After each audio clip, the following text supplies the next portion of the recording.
बाबूलाल मरांडी जिंदाबाद। देखिए, मैं कहता हूं कि सरकार का काम क्या होता है। पहला तो कानून व्यवस्था ठीक है, लेकिन आज इस राज्य में चोरी, डकैती, हत्या, अपहरण, बहू बेटियों की इज्जत भी सुरक्षित नहीं है। तुमने लोगों से पता कर दे कि भाई आखिर ऐसा क्यों हो गया स्थिति। पुलिस यही थी जब बाबूलाल मरांडी इस प्रदेश के मुख्यमंत्री होते थे, रघुवर दास जी मुख्यमंत्री होते थे, अर्जुन मुंडा मुख्यमंत्री होते थे, तो अपराधी खौफ खाते थे, झारखंड से भागे फिरते थे। लेकिन आज तो अपराधी बेखौफ होकर के अपराध कर रहे हैं। अगर डरे हुए हैं तो झारखंड की जनता डरी हुई है। ने कहा कि आखिर ये क्यों हो गया, तो लोगों ने कहा कि सर, आप सब लोगों के जमाने में क्या होता था, जब बीजेपी की राज थी तो पुलिस का काम करती थी। अरे पुलिस का काम क्या होता है? अपराधियों को पकड़ना, चोरों को पकड़ना, गुंडों को पकड़ना, उनको सजा देना, उनको जेल में डालना। लेकिन हेमंत सोरेन ने पुलिस को किस काम में लगा दिया है? हमने कहा कि बताओ किस काम में लगा दिया। बोला क्या, तो सड़क के किनारे में खड़ा कर दिया है वसूली के लिए। हमने कहा कि क्या वसूली करता है सड़क के किनारे? बोला कि नदी नाला से जो बालू लेकर के आते हैं लोग ट्रैक्टर से अपना घर बनाने के लिए, उस ट्रैक्टर को पकड़ लेते हैं। अभी आपको यहां किसी ने भाषण में बताया। तो आप जरा सोचिए, पुलिस का काम ये नहीं था, लेकिन पुलिस को लगा दिया है वसूली में, ट्रैक्टर पकड़ रही है।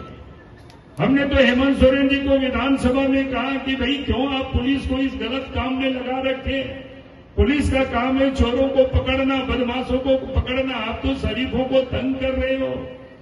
अरे आप चाहते हो कि बालों की तस्करी रुके तो बॉर्डर पर आप चेक पोस्ट लगा देना, बिहार की बॉर्डर पर चेक पोस्ट लगा देना, यूपी की बॉर्डर पर चेक पोस्ट लगा देना।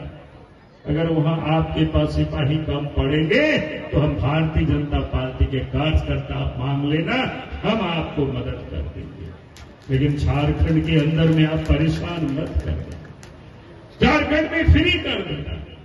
लेकिन यहां तो उल्टा है, बॉर्डर में सब बड़े बड़े गाड़ियां पार हो जाती है रात में। इधर तो कई बार मैंने अखबार में देखा आपके गढ़वा जिला से। लेकिन झारखंड के लोगों को, गढ़वा के लोगों को ये बालू नसीब नहीं होता। हमने तो कहा हेमंत जी, जब झारखंड अलग राज्य बना था और उस राज्य के मुख्यमंत्री हम थे, हमने तो बालू घाट को फ्री कर दिया था कि राज्य बनाए। कम से कम बालू तो झारखंड वासियों को फ्री मिले, नदी नाला से अपना घर बनावे, किसी को कोई परेशानी नहीं हो। और 2013 तक किसी को कोई परेशानी नहीं थी।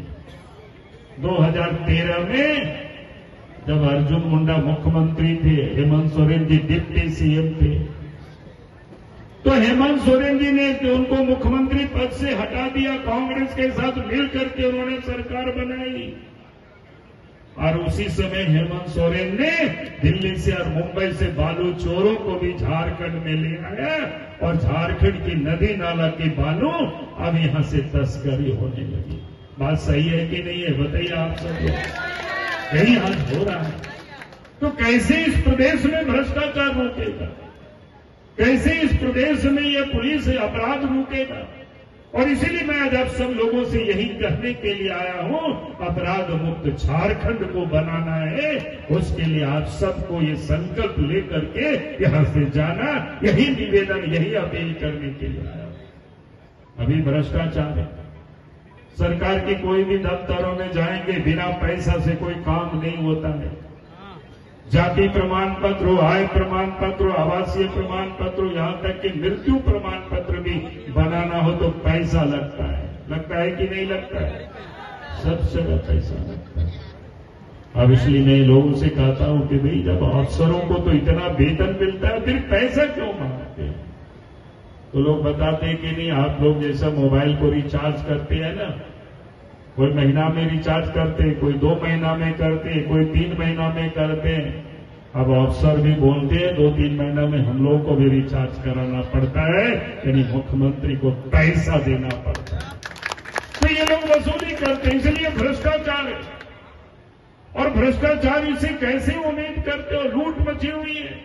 कहीं बालू की लूट है, कोयला की लूट है, लोहा की लूट है, जमीन की लूट है। अभी यहां चर्चा हो रही थी कि उसी में पैसे मिलता है।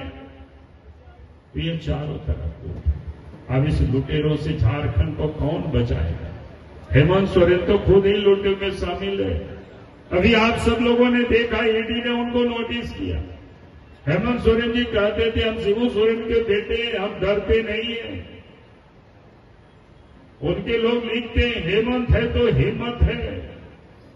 लेकिन ईडी ने उनको 4-5 बार पत्र दे चुका कि भैया बताओ तो आपने ये सब दौलत कहां से अर्जित किया, कैसे अर्जित किया। अब कभी सुप्रीम कोर्ट भाग रहे, कभी हाई कोर्ट भाग रहे हैं, और कल उनका वहां तारीख था तो पलामू भाग करके आए हुए, कहीं उपस्थित नहीं होते। भाई अगर आपने कोई गड़बड़ नहीं किया है, किसी का आपने कुछ किया, लूटा नहीं है, तो फिर आप सीना तान के चले जाते, ईडी के दफ्तरों में बताते कि हमने कोई गड़बड़ नहीं किया है। लेकिन उन्होंने तो खुद गड़बड़ किया है और इसीलिए भाग रहे हैं। इसलिए यहां नौजवान कोई